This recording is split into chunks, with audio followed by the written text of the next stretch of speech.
Pandemi meninggalkan banyak sekali cerita. Setiap orang, setiap keluarga punya ceritanya sendiri-sendiri.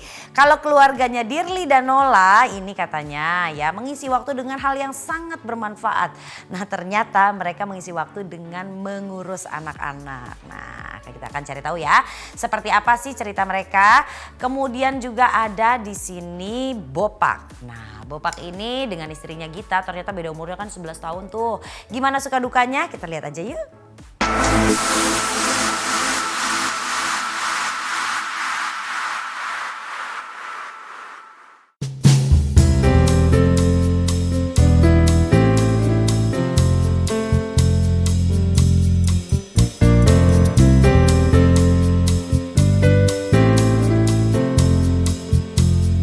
Gue cari makannya masih dari nyanyi off air, terus sampai ya kalau sampai tahun depan ya apa namanya ya gue nggak bisa cari kerjaan. Untung bini gue kerja jadi dia kasih makan gue dulu lah. Gantian dulu, nggak ada salahnya kan.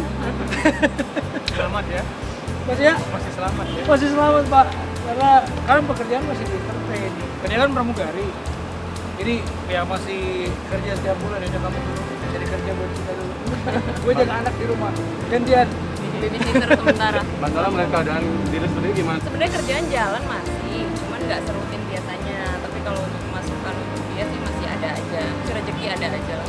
Cuman nggak, biasanya kan sebulan berapa kali udah nggak kayak dulu karena over keluar kota kan. Oke kan emang nggak ada sama sekali. Ya paling project maksudnya tuh kerjaan yang project gue nyanyi lagu siapa dapat gue dibayar kayak gitu. Urusin rumah, jagain anak. Jadi karena apalagi biasanya kan gue kerjaannya ya paling jalan terus kan, ketemu orang klien apa bersosialisasi. Tapi dengan kondisi ini gue pikir baik, jadi gue merubah sedikit karakter gue untuk gue bisa di rumah apa cabut rumput apa pokoknya jadi karena nggak ada pembantu juga kan pada akhirnya kan, pembantunya semua jadi di rumah benar-benar ya cuci piring ya kalau ada ibu juga di rumah. Tapi gue enjoy sih, enak, jadi bisa lebih dekat, bisa lebih mengenal karakter anak, terus apa ya lebih bisa tahu barang-barang di mana. Biasa kan kita kalau di rumah biasa istri yang tahu kan di mana gitu, tapi karena gue biasa kayak pindahin barang sendiri akhirnya tahu oh ini di sini, ini di sini. Kalau anak dia nggak terlalu percaya sih anaknya kalau dikasih ke gue. Kenapa? Nggak ngerti deh, coba. Ya kalau laki-laki kadang kan kurang telaten ya, kurang ini aja misalnya nggak boleh makan ini dikasih, apa-apa dikasih kayak gitu-gitu aja sih. Jadi dipantau lewat CCTV kalau tidak. Katanya itu bentuk sayang. Apanya tuh? Bentuk sayang. Ya ada batasnya aja sih. Kita sebagai reminder untuk jangan gitu. Misalnya apa yang tidak boleh? Dia suka ngasih minuman kemasan ke anak, tapi ya jarang sih, cuman kadang-kadang suka dikasih minuman kemasan gitu. Kebetulan kalau di rumah itu memang megang sendiri ya, jadi kalau lagi nggak terbang atau nggak kerja itu tetap megang sendiri, jadinya anak masih deket-deket aja sih. Dan kalaupun misalnya lagi terbang ya selalu video call kayak gitu, itu rutin. Aku lebih detailnya ya. Sebenarnya kalau untuk ngurusin popok ya tergantung, kalau kalian dia lagi tiba-tiba bangun nih, aku bantu ya udah aku ke toilet. Cuman detailnya lebih ke ajak main. Karena dia kalau ngelihat aku pasti selalu main, langsung ditarik tangannya, ayo kesini, ayo kita keluar rumah ke depan. Jadi lebih ke main sih sebenarnya. Ajak main aja, main kejar-kejaran, dorong dia di sepeda. Masih sebatas. Kita bikin konsepnya memang lebih dekat ke anak, bagi tugas. Jadi kebetulan di rumah ada ibu, jadi bisa bantu-bantu juga kalau lagi terbang. Dan ada Mbak Wid juga ada, kan? Ya, ada saudara sepupu yang ada menjaga. kakak sepupu juga yang suka dia. Awalnya sih kan cuman aku sama mama ya. Awalnya sih gue merasa ini bukan pekerjaan laki ini, karena menurut gue ya, gue bisa bantu juga. Cuman apa namanya, ada hal-hal yang gue memang nggak punya kesabaran untuk kayak gue pengen ngelakuin hal yang lain juga. Kalau sama anak kan kita harus fokus terus. Ya kayaknya itu cuman dia doang yang bisa ngelakuin itu. Jadi ya kendalanya di situ aja sih. Tapi saat ini karena pandemi juga, jadi dia udah jarang terbang juga kan, maksudnya nggak sesering dulu. Jadi aman-aman aja.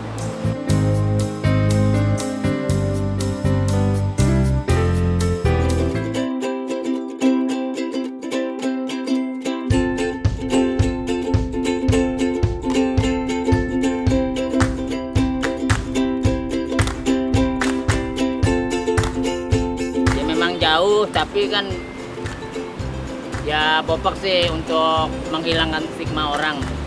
Banyak gitu, wah kayak Om Girang kayak gitu, enggak juga sih. Kalau Bopak beranggapan ini takdir sebetulnya, kan kita yang namanya cinta kita kadang tahu. Cinta itu kan nggak mengenal ruang dan waktu. Dan kita sebagai manusia kita proses, ya kan. Nah Tuhan memberikan kita ya wanita cantik, memberikan tambahan buat Bopak itu karena Bopak kan nggak bisa bawa mobil, istri yang bawa kan gitu. Dia di samping istri bisa menjadi kaki kita juga, menjadi tangan kita juga. Ya Bopak bersyukur lah. Ya, tapi waktu pacaran juga jarang ketemu. Selama 3 tahun pacaran kan kita sembunyiin karena kan waktu itu masih ada perkara urusan Bopak sama yang pertama dulu kan. Sekarang udah selesai, beres, udah kita ngelangsungin pernikahan juga, proses pernikahan juga banyak gangguan, tapi dia termasuk tipikal orang yang sabar dengan hal-hal di kehidupan kita itu. Dia udah ngerti gitu, alhamdulillah. 2016 2016 berapa? tanggal 8 tanggal 8 apa? 8 Agustus. 8 Agustus. Laki di mana-mana pasti lupa. Tapi Bang bisa dibilang teman-teman muda dong katanya. Ya kalau itu kan sebetulnya, nah itu yang kita bilang tadi, stigma orang Indonesia itu selalu daun muda, makanya Bopak menghindari bahasa kayak begitu. Ya Bopak sendiri juga kan nggak tahu kita dapatnya mana kan, nggak jauh beda kayak kita kerja lah, kerja di dunia entertain, dunia dikenal orang, itu kan efek dari sebuah pekerjaan. Inti pertamanya kan nyari duit, ya kan. Nah begitu juga kita sama perempuan, kita inti pertamanya cari cinta. Nah masalah dia cantik, Allah udah ngasih bingkisan kan gitu, kita bersyukur. Prosesnya kan panjang Mas, 3 tahun itu kita pacaran, berarti kan 3 tahun itu kita memahami karakter masing-masing, gimana sih sifatnya gimana, tapi dari pacaran sampai menikah nggak berubah secara lain. Kan kalau dulu kasusnya itu kan dia udah ninggalin rumah. Kalau secara agama itu kan sebetulnya kalau istri meninggalkan rumah sampai seminggu atau 2 minggu itu cerai. Cuman kalau di sini kan kita berujukan sama hukum sipil, ya kan. Makanya diangkat di hukum negaranya itu kan. Padahal kalau secara agama lu udah selesai gitu. Tapi ya akhirnya kita ladenin, kita ini. Nah akhirnya kan dampaknya juga menjadi merugikan satu pihak, ya kan. Kalau Bapak secara pribadi udah memaafkan lah itu semua. Dan kita tidak ada lagi mau kick balik atau timbal balik untuk menuntut ulang, udah enggak lah. Kita anggap aja itu proses Bopak dalam perjalanan hidup. Kenapa? Percaya, karena dia pun juga begitu ke kita juga begitu, percaya gitu. Bisa aja kan cowok deketin, cuma saling percaya. Alhamdulillah sih nggak ada, karena kan kita sama-sama komitmen dari awal. Yuk kita buang ego kita masing-masing, kita bangun rumah tangga yang lurus. Apalagi sekarang udah punya anak, jadi nggak ada istilah masalah sepele cemburu tuh udah nggak ada. Paling kalau misalkan aku marah, dia sabar, dia marah aku yang lebih sabar gitu. Ya paling kalau dia marah kita keluar. Itu aja, 1 jam juga negor lagi, baikan lagi. Ya tapi alhamdulillah kita ngejalanin kayak gitulah. Kita kasih apa sih sama istri, kasih kebebasan, kita nggak jajah hak-hak dia. Ya walaupun kita kapasitasnya sebagai imam tanggung jawab, tapi kan si perempuan juga harus punya hak. Makanya dia kita ajarin, misalnya tanda kutip kita misalnya hijrah, merubah wanita menutup apa begini-gini. Kalau Bapak nggak mengajarkan kayak gitu dulu. Yang penting kita memberikan akhlak dulu 5 perkaranya itu. 1, penglihatan akhlaknya mesti bagus, pendengaran akhlaknya mesti bagus, ucapan, tindakan, ya kan. Nah interaksinya itu kan pada saat dia menjadi baik lagi. Nanti pada saat dia perubahan yang lebih jauh lagi, dia mau memakai apa udah hak dia, tapi udah tahu ilmunya kan gitu. Ya kita harus punya kewajiban, harus ngejaga. Ya modal kayak Bapak ngapain lagi sekarang.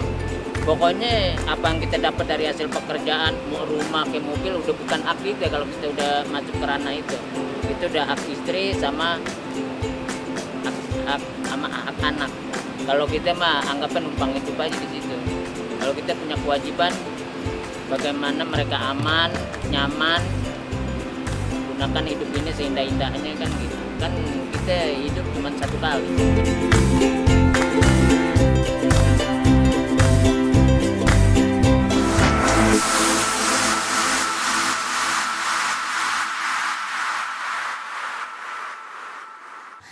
Ya itu dia ya, memang selalu ada hikmah di balik suatu kejadian ya kan. Jadi lebih kenal sama anak, lebih dekat, wah menyenangkan sekali loh itu ya kan. Kalau bicara soal masalah yang dihadapi oleh Bopak sehingga akhirnya ya baru sekarang nih kita dengar ceritanya. Ya mudah-mudahan saja kedepannya semuanya lancar dan tentunya langgeng sampai tua. Itu dia cerita tentang selebriti Indonesia di E-Celebrity kali ini. Jangan lupa untuk nonton terus E-Celebrity cuma di Elsita TV setiap hari Sabtu dan Minggu jam 13.30. Akhirnya saya Dera Sagita undur pamit, sampai jumpa lagi. Bye.